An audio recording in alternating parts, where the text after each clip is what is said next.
ยุดแจ็คไปดีสาวน้อยบ่น้อยเด้อเป็นสาวแล้วเด้อ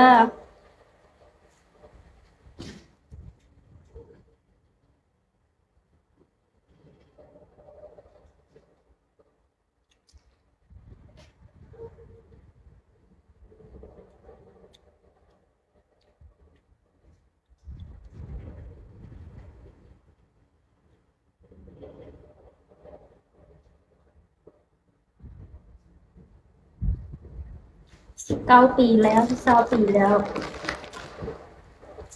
ไอ้เต้าน้องขาดยอดบ่ได้หลายเช่นอย่างน้องสิปินยอดได้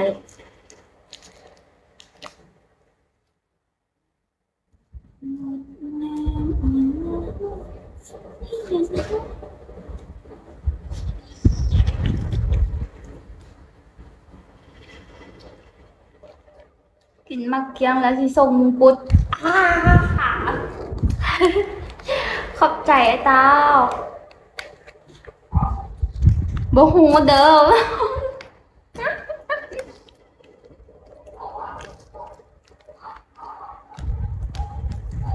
ทำไมอ่ะกินมักเคียงแค่มงกุฎแม่นบ่กินจักกันจึงให้มงกุฎ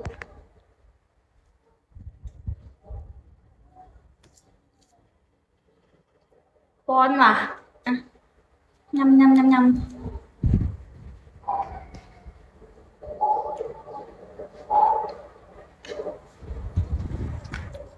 พอแล้วมันนี่เบิดขอบใจหลายๆอะเขยแล้วมาส่งให้แต่เช้าตั้งแต่ตี 4นะวิขอบคุณครับขอบใจเขาจอดด้วยครับแคปไปแล้ว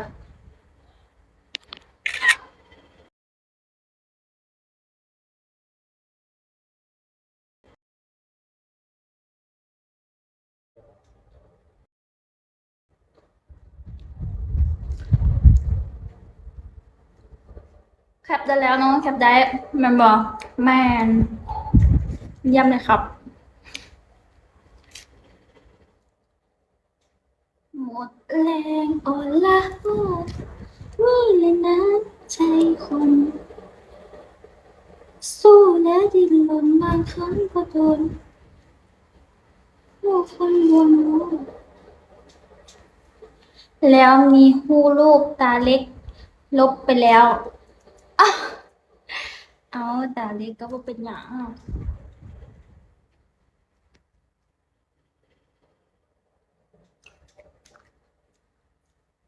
มันโอนเงินไปแล้วได้บ่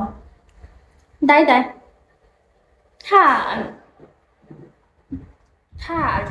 คุณน้องมีบัญชีกสิกรแต่อย่างพวกนี้แล้วจุอ้ายก็โอนมาได้ แต่ว่าโอนผ่านลาวจะได้เสียค่าธรรมเนียมหลาย